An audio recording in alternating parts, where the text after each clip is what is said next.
आई गौर हरि बोल।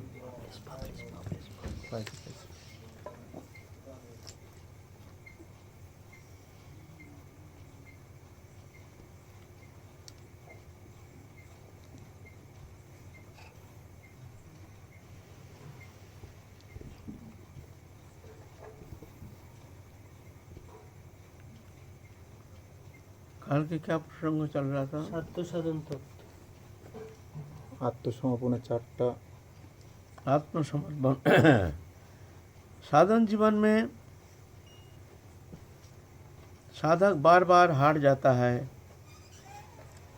हारते हारते एक स्थिति में जा कर के जब साधक पूर्ण रूप से वो समझ जाता है जो भगवत कृपा भिन्न हमारे स्वतंत्र चेष्टा के द्वारा हम कभी पूर्ण काम नहीं हो सकते हैं। भगवत प्रेम सान्निध्य प्राप्त करना निजी चेष्टा के द्वारा संभव नहीं है। तभी जा कर के वो घबरा जाता है और सर्वत भाव से वो समर्पित होने के लिए प्रयास करता है। जैसे मान लो जो हमारे बंगाल में ना मछली पकड़ता है, शायद इधर भी, इधर देखने में आता नहीं है ज़्यादातर। ये तो ब्रजमंडल है, यहाँ तो ऐसा है नहीं। नदी में और बड़े बड़े तालाब में, सरोवर में मछली पकड़ते हैं। उसमें एक बोर्शी कहते हैं बंगाल में, डंडी रहती है, उसमें धागा रहता है, धागा में काटा लगा हुआ है। देखे हैं आप? देखे ना?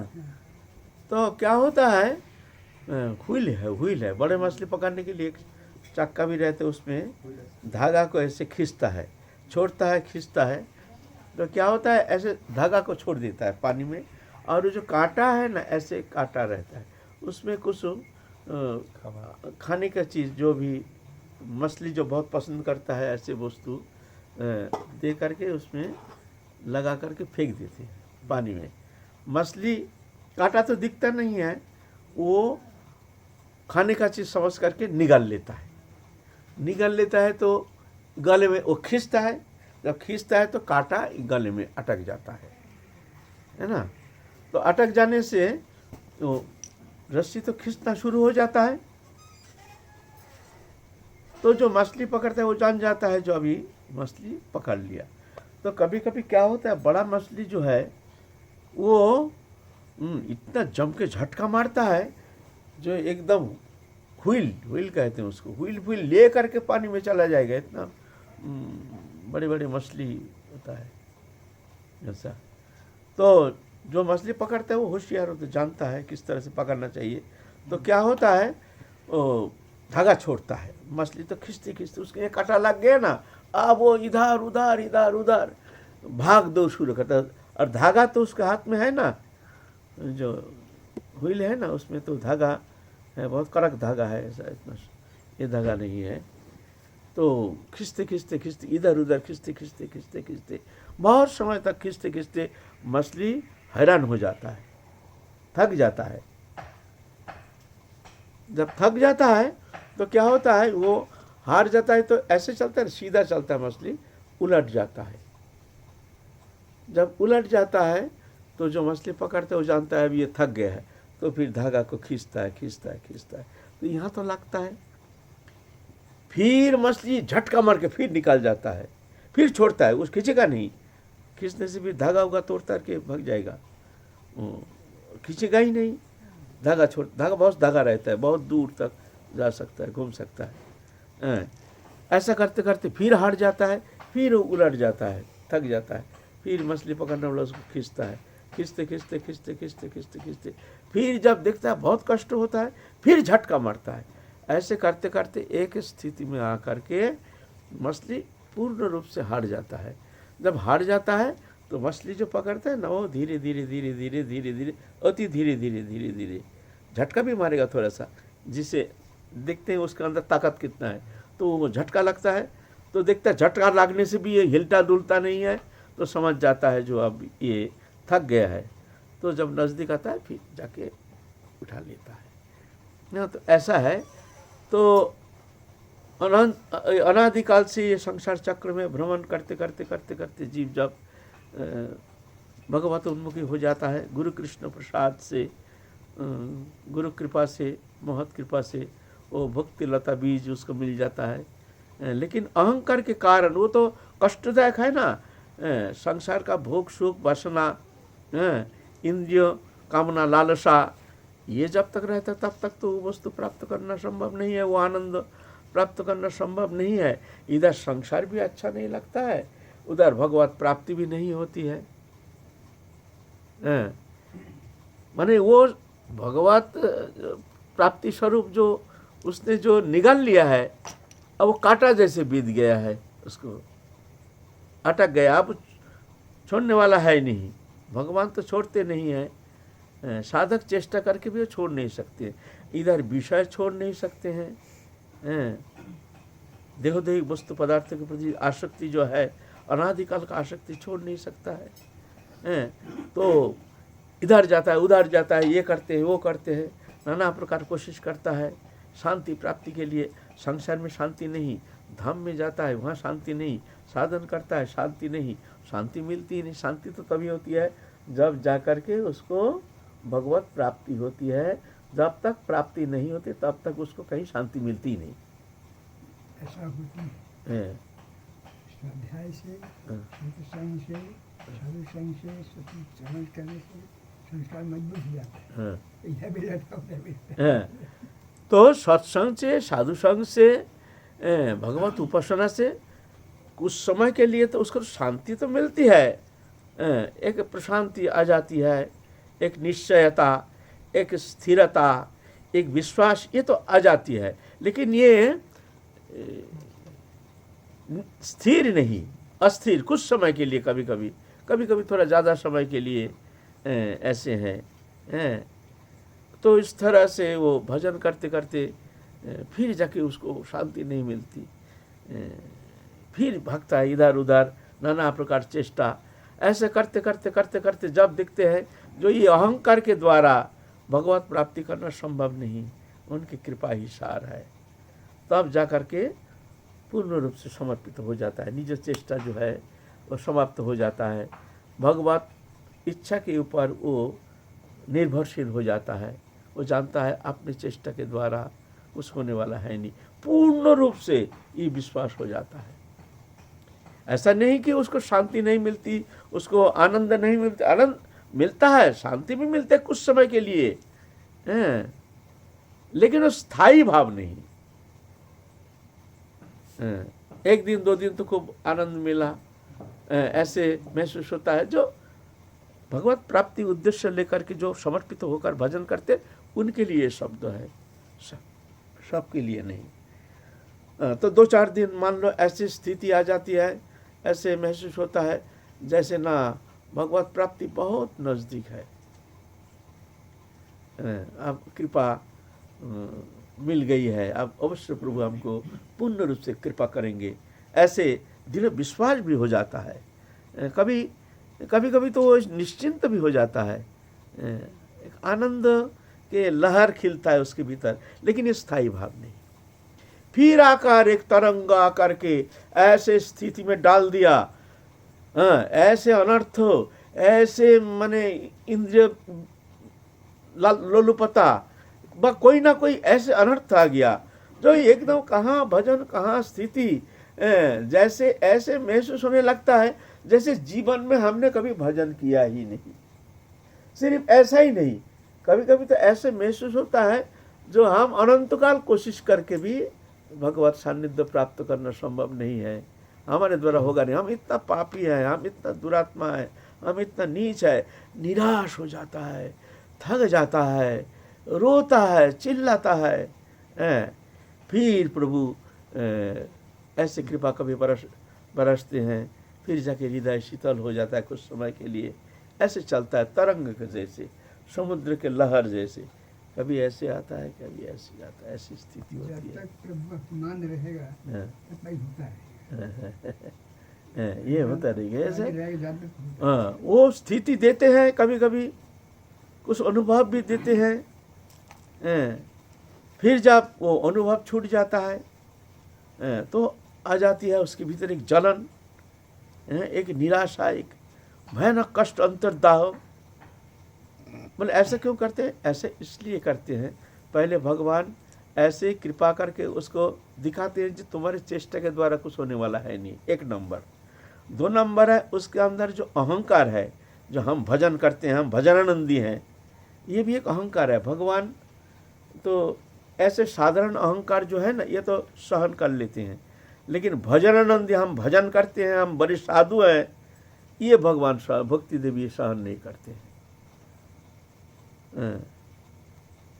तो क्या होता है, ऐसे स्थिति में उसको डाल देते हैं जे वो एकदम हीन से हीनतम मानसिकता संपन्न होकर के बहुत ही कष्टदायक एक स्थिति में पहुंच जाता है। हमसे नीच संसार में कोई है नहीं, ऐसा महसूस करने लगता है। और भगवान चाहते हैं ऐसा स्थिति होना चाहिए तुम्हारा अंतर जगत की।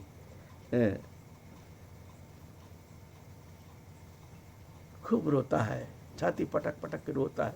जो जितनी उच्च स्थिति में पहुंच गया है, ऐसे ही वो कृपा अनुभव करते हैं। ऐसी स्थिति उनके लिए, सबके लिए थोड़ी है। फिर जाके कुछ ऐसे तरंग आकर के उसके हृदय को शोधित कर देते हैं। भजन में एक तल्लीनता, एक तन्मयता, एक आशा के एक किरण देखने में आता है। नहीं नहीं नहीं नहीं, अवश्य कृपा करेंगे, अवश्य कृपा करेंगे। अरे वो तो बहुत दयालु है, बहुत कृपालु है, हम पर अवश्य कृपा करेंगे। ऐसे चलता है, कभी आशा, कभी निराशा, कभी विश्वास। तो जब साधक समर्पित हो जाता है तभी जाके वो साधन की विशेष अवस्था प्राप्त करने में समर्थ हो जाते हैं, भगवत कृपा से, ना कि अपने साधन चेष्टा के द्वारा। साधन चेष्टा तो करते हैं, लेकिन वो जानते हैं जो हमारे साधन चेष्टा के द्वारा कुछ होना संभव नहीं है, ये तो कृपा सापेक्ष है। तो जाके अभिमान जो है उसका नष्ट हो जाता है। तो आत्मसमर्पण होता है। आत्मसमर्पण 6 प्रकार हम बताए हैं। जब पूर्ण रूप से आत्मसमर्पित हो जाता है तो 6 लक्षण है उसका। अनुकूल ग्रहण, माने भगवत विषय जो अनुकूल है, जो भगवत विषयक है, जो भक्ति प्राप्ति के लिए हमारे लिए उपयोगी है, उस विषय छोड़ करके दूसरा कोई विषय से वो आग्रह नहीं करता है। हर विषय में अनुकूल ग्रहण। खाना पीना भी वो भी अनुकूल ग्रहण। जिस वस्तु खाने से हमारा भजन होगा, जैसे चलने से, जैसे वस्तु ग्रहण करने से हमारी हृदय शुद्ध होगा, ऐसे ही वस्तु ग्रहण करेंगे। यह अनुकूल ग्रहण, न कि जीव लालसा लेकर के जो भी सामने आया खा लिया, ऐसा नहीं। अनुकूल, ये भी अनुकूलता, अनुकूल ग्रहण हर विषय में, चलते फिरते हर स्थिति में जी, जिसमें हमारे भक्ति के अनुकूल है उस विषय में आग्रह करना। बाकी तद विपरीत विषय से दूर रहने के लिए कोशिश करता है, बहुत दूर रहने का कोशिश करता है। काय मन वचन से, शरीर के द्वारा, मन के द्वारा, वचन के द्वारा। अनुकूल ग्रहण, प्रतिकूल वर्जन। रक्षाकर्ता रूप में वरण, रक्षा करेंगे ऐसे दृढ़ विश्वास। अनुकूल ग्रहण, प्रतिकूल वर्जन, रक्षाकर्ता रूप में वरण, रक्षा करेंगे ऐसे दृढ़ विश्वास। हमको रक्षा करेंगे ही, अवश्य कृपा करेंगे। और विश्वास ही है भजन का प्राण केंद्र।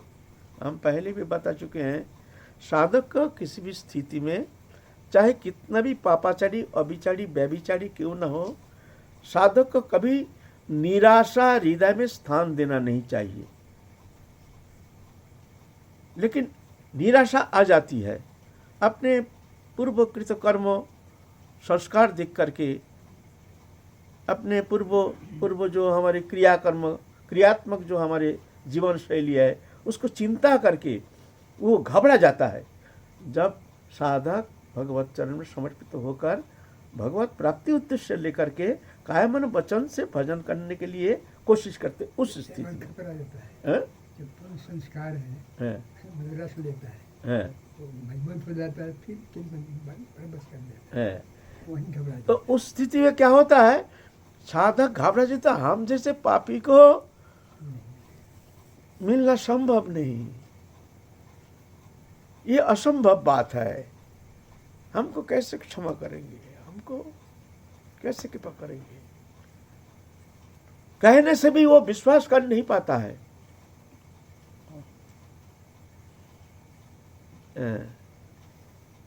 लेकिन विश्वास छोड़ना नहीं चाहिए, विश्वास है भजन का प्राण।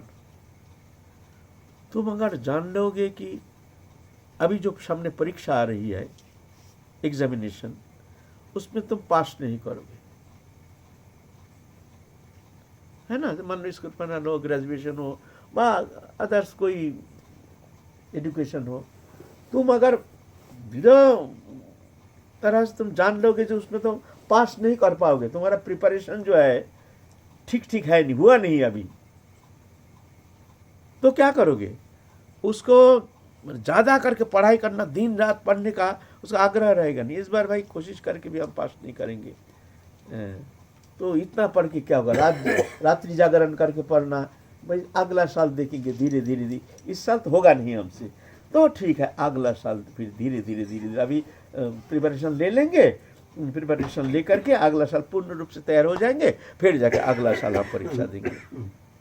तो तुम अगर ऐसे तुम मन में सही सही जान लोगे कि इस साल हम परीक्षा में पास नहीं कर पाएंगे किसी भी अवस्था में, तो पढ़ाई में तुम्हारी चेष्टा में दृढ़ता रहेगी नहीं, है?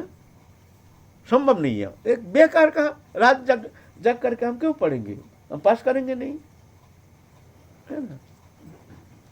अगर मान लो न तुम ऐसे मन में, तुम्हारा मन में विश्वास आ गया कि अगर हम कोशिश करेंगे अवश्य पास कर जाएंगे, अगर हम दृढ़ता के साथ हम अगर बहुत चेष्टा करके रात जाग करके हम अगर अध्ययन करेंगे, चेष्टा करेंगे, इसी बार हम पास कर जाएंगे, ऐसा तुम्हारा विश्वास मन में अगर थोड़ा सा भी आ गया ना, तो देखो दिन नहीं रात नहीं पढ़ना, हम पास करेंगे ही, करना पड़ेगा हमको। कम लोग होते हैं, ऐसे कम लोग होते हैं, समर्पण बनना, दृढ़ अचल होना कम होते हैं, छोटे कुछ काल के लिए फिर वो आवृत्ति आ जाती है, फिर कहीं शुरू करें, ऐसा ही होता है, इसलिए गुरु अनिवार्य है। ऐसे सदगुरु की प्रेरणा से, सदगुरु की कृपा से ऐसे मानसिकता होती है, दृढ़ निश्चय। तो ये विश्वास है साधन का। ऐसे ही तुम अगर तुम्हारे मन में ये विश्वास तुमने धारण कर लिया कि इसी जीवन में अवश्य प्रभु हमको कृपा करेंगे ही, तो देखो भजन करने का तीव्रता देखो, फिर तीव्रता, दिन नहीं रात नहीं, ना हमको भजन करना है, इसी जन्म में हमको भगवत प्राप्ति करनी है, हमको भगवत प्रेम सान्निध्य प्राप्त करना है किसी भी कीमत पर, तो देखो फिर भजन करने का दृढ़ता देखो।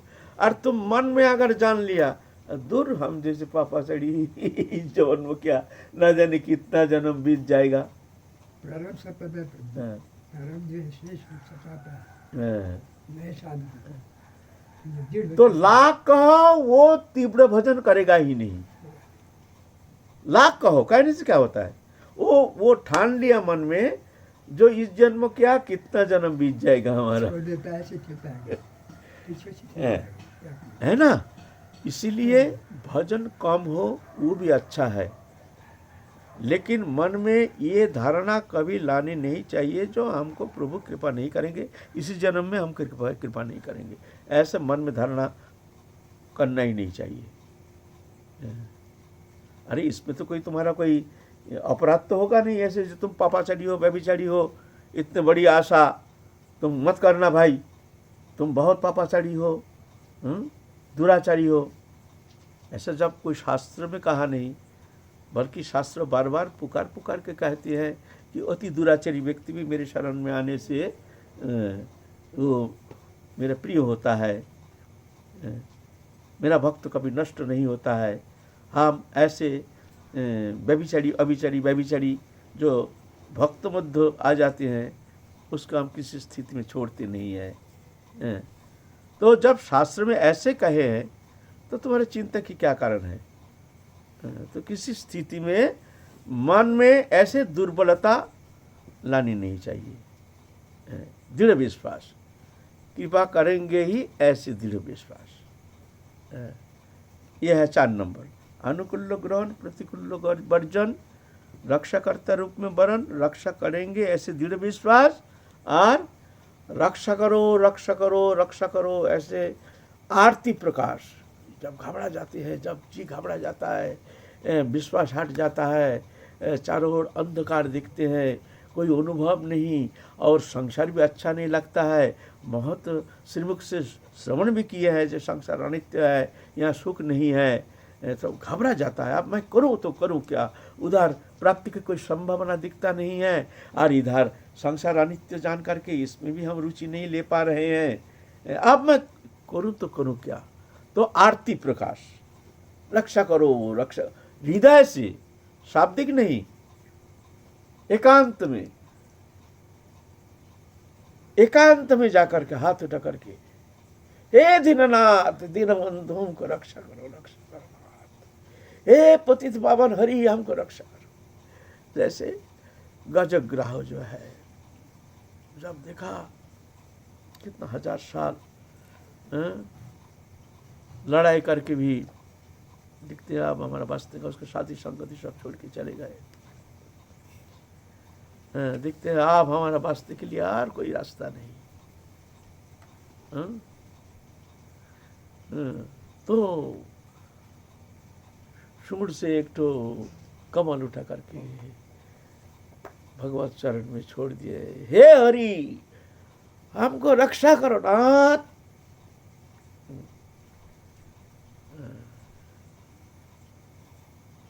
लेकिन पुकार ऐसा होना चाहिए, गजग्रह लड़ाई में जैसे गज जैसे जिस स्थिति में आकर के और जैसे व्याकुलता लेकर के, उत्कंठा लेकर के,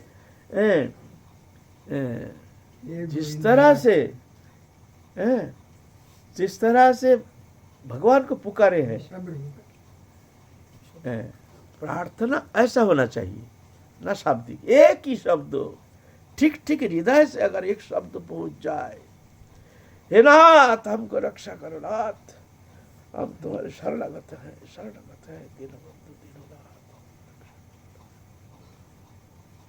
हे गोविंद राघव शराब जीवन।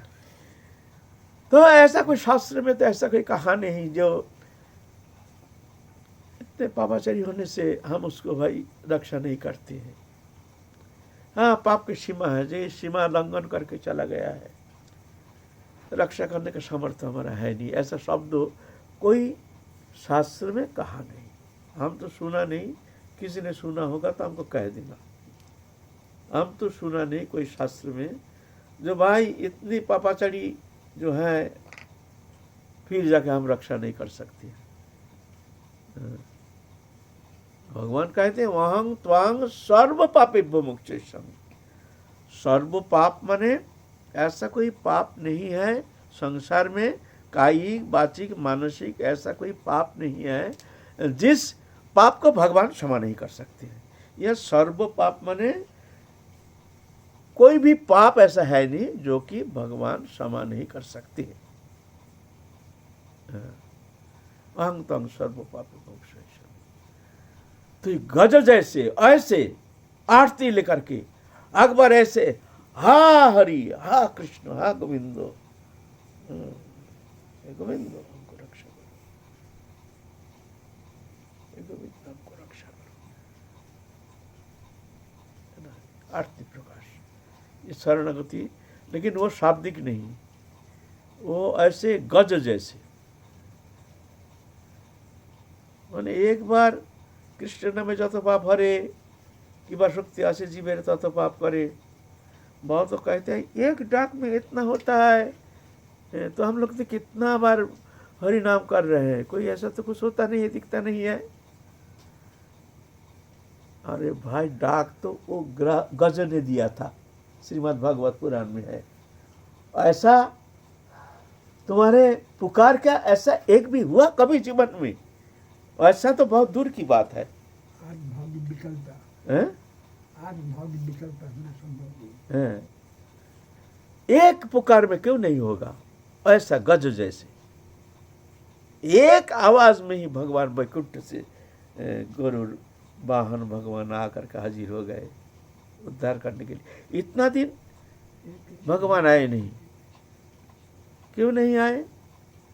उसका अहंकार था, हम लड़ाई करेंगे, हम लड़ाई करके बच जाएंगे। कोशिश करने के लिए बहुत कोशिश किया। हाँ, जब तक अहंकार है, चेष्टा है, तब तक भगवान चुपचाप है। अहंकार समाप्त दिखता है, हमारे द्वारा कुछ नहीं होगा।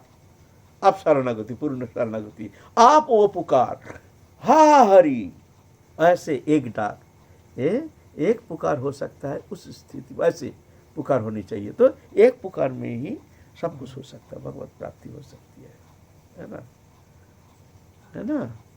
तो बहुत तो कहते हैं हम लोग इतना भगवान का नाम लेते हैं, कोई कुछ तो होता नहीं।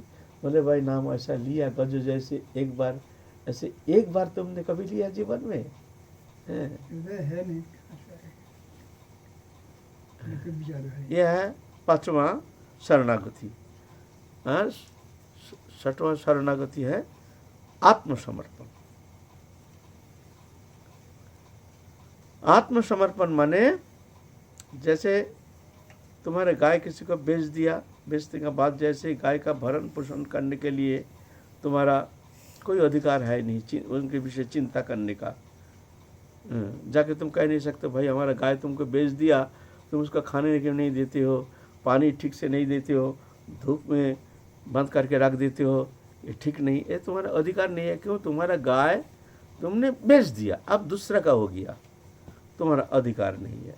ऐसे आत्मसमर्पण माने जो साधक अपने आप को भगवत चरण में समर्पण कर चुके हैं, वो अपने लिए चिंता करने का उसका कोई अधिकार है नहीं। ये नहीं हुआ, वो नहीं हुआ, वो नहीं हुआ, वो नहीं हुआ, क्यों नहीं हुआ, ऐसा होना चाहिए, ऐसा होना चाहिए। निश्चिंतता, तुम बेच दिए हो, अब तुम्हारा अपने विषय चिंता करने का कोई अधिकार है नहीं। इसको कहते हैं आत्मसमर्पण। हम लोग घबरा जाते हैं, कुछ होता है घबरा जाते हैं। क्यों घबरा जाते हैं? अहंकार है ना। ऐसा नहीं हुआ, ऐसा होना चाहिए, ऐसा नहीं हुआ, ऐसा नहीं हुआ तो अब क्या करना चाहिए? हमको कुछ करना चाहिए, इसके लिए कुछ करना चाहिए। वो दृष्टा बन जाता है, जो हुआ ठीक है। इसको ये कठिन है। ये पूर्ण आत्मसमर्पण सबसे कठिन साधना है। भजन तो सहज है, साधना भी सहज है, लेकिन पूर्ण आत्मसमर्पण सबसे कठिन है। अगर कोई साधक पूर्ण आत्मसमर्पण करने में समर्थ हो गया, मान लो बाजी मार दिया, प्रभु फिर उसको कभी छोड़ते नहीं है किसी भी अवस्था में, चाहे कितना भी अभिचारी, पापाचारी, व्यभिचारी, कुविचारी, कदाचारी हो, प्रभु उसको पलक के लिए छोड़ेंगे नहीं, छोड़ते नहीं। ये प्रभु की प्रतिज्ञा है। कौन तो प्रतिजानी नामे भक्ता प्रणश्यति। ये नामे भक्ता प्रणश्यति ये किसके लिए कहा गया है? वो पीछे तो सुदूराचारो, ऐसे भक्त के लिए। समस्त दोष मुक्त, भजनानंदी, समस्त सर्वगुण संपन्न, समस्त सद्गुण के समाहार, ऐसे भक्त के लिए नहीं कहा गया है। सुदूराचारो, ऐसे भक्त के लिए कहा गया है। भगवान कहते हैं तुम प्रतिज्ञा करके कह सकते हो मेरा भक्त कभी नष्ट नहीं होता है। इसीलिए मन से हटा दो जो हम जैसे पापी को प्रभु कृपा नहीं करेंगे, अवश्य करेंगे। अगर तुम्हारा लक्ष्य ठीक है, अगर तुम्हारा विश्वास ठीक है, अगर तुम्हारा आग्रह ठीक है, तो प्रभु अवश्य कृपा करेंगे। ये भी ठीक है, ये भी ठीक है। जय जय श्री राधे श्याम, जय जय श्री राधे। सूरदास जी ने एक पद बोले और साधन करते हैं, साधन की गहरी अवस्था में उनको ज्ञान का अनुभव होता है तो खिंच जाते हैं, खिंच जाते हैं, भगवान कर रहे हैं। विश्वास हो जाता है तो वो आदमी समर्पण की तैयारी करता है भी, है ना। आज करें ठीक है, घटना घटती है उसको जो साधन में लीन है, एकमात्र संसार की परीक्षा हट चुकी है उसके मन से, प्रारब्ध खत्म हो चुके हैं, तो स्वप्न में आते हैं। पर आते भी हैं तो बचपन की प्रारब्ध जो काम नहीं कर सकते, आएंगे जाएंगे, वहाँ भी हलचल है। पहली बात हमने कहा, तो वहाँ दृष्टा भाव चुपचाप मुख बंद करके देखना है, आते जाते अपने खत्म हो जाएगा। यही बात है ना। सारी घटना बता रहे हैं, कहाँ मिलेगा, कौन कहेगा, कौन कहेगा।